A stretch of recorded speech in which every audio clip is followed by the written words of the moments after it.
Hey guys, in this video, I'm going to show you how to fix Wells Fargo app not working on iPad. So first of all, you need to make sure you're running the latest version of the app. Open up App Store on your device, and then tap on this search icon in the bottom right corner.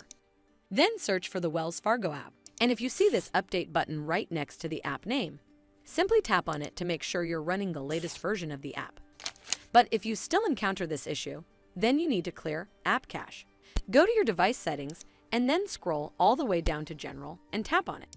Then tap on iPad storage. From here, search for the Wells Fargo app and then tap on it. Once you're on this screen, you need to tap on Offload app. Tap again to confirm. It'll take a bit for processing, and then a reinstall button will show up.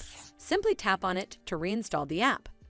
This should fix the issue, but if it doesn't, then you need to completely reinstall the app. Follow the on-screen instructions to navigate all the way to the app page.